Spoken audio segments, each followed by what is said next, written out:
father come into the picture? I mean, he was the composer. When did my father come into the picture of Lev Echod? Yeah, as far as singing with you, that's all. When I got this song, I actually introduced my father to him for the first time. I brought my father with me to him. And actually the tzniya of Lavihem Sheva Shamayim that my father changed on the spot with him. I just thought it would be great and unique. I want to ask you, Elon shows the diversity of the album styles.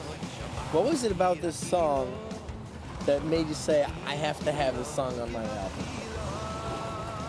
It's extremely catchy. Oh, and the choir sounds really good, by the way. Oh, thank you, Mona.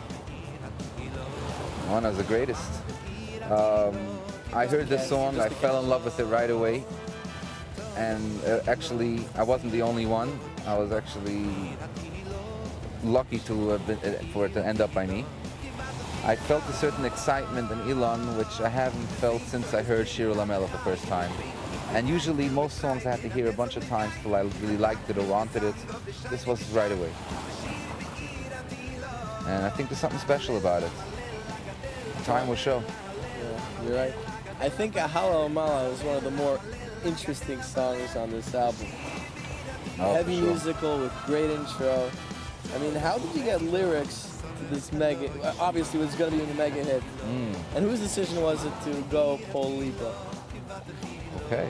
A few years ago, I was in Mexico by a friend of mine's house, Avram Kurson, and he had a book of piyutim, of Sephardi piyutim, and he gave me this book. I, over time, marked different pages that I liked, things that was going on. And my father was meeting with Mona in Yerushalayim 2.5 years ago. I was there with him, and we happened to have gotten a keyboard or something, and I showed him the book. He opened up, liked that lyric, and knocked it out. And my father worked together with him a little bit on the intro and stuff. Like, work together means that he lets Mona do his thing and play his thing, and then my father stops and says, yeah, that's really beautiful, you know, and took that out and stuck it together, and Hallel Amalel. According to some specialists, for instance, Shia Mendlowitz, he claims that's going to be the song. Everybody has a different opinion, actually. It was very interesting. I have my own opinion. Everybody's telling me something else. There isn't a single song on the album, even the ones that I would consider the weakest ones, there are people who are claiming that to be their favorites. That's what's good about albums, diversity. Yeah. So I can't put my finger on it, Yeedle, but what is it about McKinney that I like, that draws me, that draws anybody to it? I can't answer what it is that draws you to it. I know it draws me to it. From the lyrics, which are beautiful, which no song of Mekimi started off from a Mizrach Shemesh Ad Mevoyai.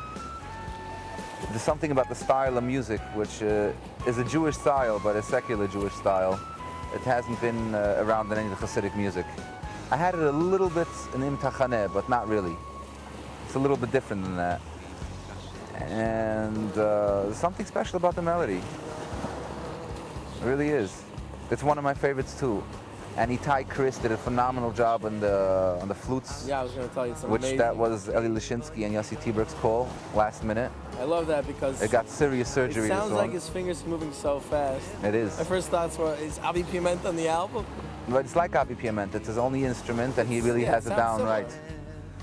And but obviously he's very comfortable and very. I had a different interlude actually, which originally I thought was going to stay. Eli Lishinsky is the one who brought this one to my attention to keep this and do this with the guitar flute. and the flute on top of it. Yeah. Now one of my favorite songs happens to be actually Ashrecha. Mine too. I think it's going to be one of the most popular songs. I hope so too. Especially in the first 3 weeks this is going to be out. And you had the animated clip. And the first song you hear is Yeedle's rolling down in his animated Cadillac singing Ashrecha. In animation, we could have a Cadillac, you know, there's no real gas you need for the car and stuff. You're running a GMC, I can't get on it.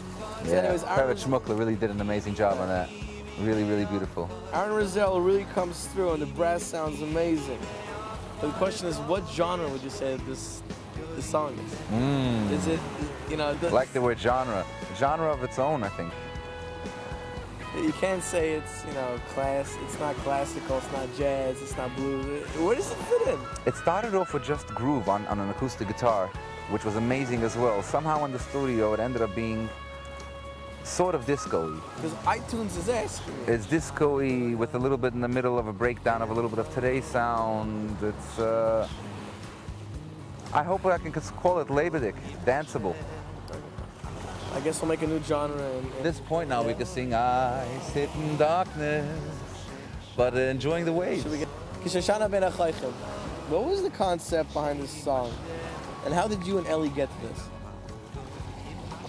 Shoshana ben Achoichem was written in Florida 6 years ago. Me and Ellie, we stayed in an apartment that was literally across the street from a monument for the Holocaust. A very scary monument with like bodies around this big tall tower. And it was very spooky. And we had gone down with my acoustic guitar. And I started just singing Yiskerei, Yiskerei Meloikeinu L'Toiva, Im Shia Tzadikei Aylo, Yiskerei Meloikeinu. Then the second part we did together. It was somehow Shema Yisrael. Exactly.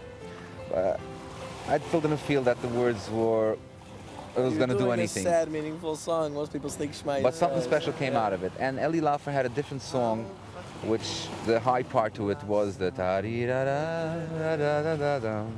And I just felt that surgery, glue it together and it will be something special. I sat with that tune, which originally was going to be the English tune on the album without lyrics.